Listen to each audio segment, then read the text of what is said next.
എൻ്റെ പേര് ജോണി. ആഹ് എനിക്കിങ്ങനെ ഷുഗർ ലെവൽ ഇതിന് കൂടുതലായിരുന്നു. വേറെ പ്രശ്നങ്ങളൊന്നുമില്ല. ഷുഗർ ഇങ്ങനെ വെറുതെ ഇങ്ങനെ കൂടിക്കൊണ്ടിരിക്കണേ. ഭക്ഷണം കഴിച്ച് അല്ലെങ്കിൽ ഫാസ്റ്റിങ്ങിലായാലും ചെക്ക് ചെയ്തപ്പിന്റെ അറൗണ്ട് 160 മുകളിൽ പോയിരുന്നു. 160 മുകളിൽ ഫാസ്റ്റിംഗ് ഷുഗർ തന്നെയായിരുന്നു. ഡോക്ടറെ കണ്ടപ്പോൾ ഡോക്ടർ മരുന്ന് കഴിക്കാൻ പറഞ്ഞിരുന്നു. പക്ഷെ ഞാൻ എന്തോ മരുന്ന് കഴിക്കാൻ താല്പര്യപ്പെട്ടില്ല.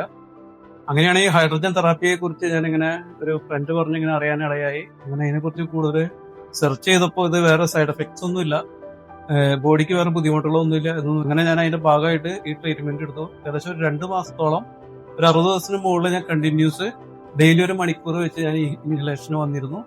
അതിനുശേഷം വേറെ ഒരു മരുന്ന് എടുക്കുക, വേറെ ഒരു പ്രത്യേകത ഒന്നും ചെയ്തില്ല. അതിനുശേഷം ഫാസ്റ്റിംഗ് ബ്ലഡ് ഷുഗർ ചെക്ക് ചെയ്തപ്പോൾ അത് 120 ലെവലിലേക്ക് താന്നു. അപ്പോ അതൊരു നല്ലൊരു എഫക്റ്റ് ആണ് എന്നിൽ ഈ ഹൈഡ്രജൻ തെറാപ്പി കൊണ്ട് എനിക്ക് കിട്ടിയിരുന്നത്. പ്രത്യേകിച്ച് ഒരു സൈഡ് എഫക്ട്സും എനിക്ക് വേറൊരു ബുദ്ധിമുട്ടുകൾ വേറെ ഒന്നും തോന്നിയില്ല. നല്ല സുഖമായ ഉറക്കം കിട്ടിയിരുന്നു.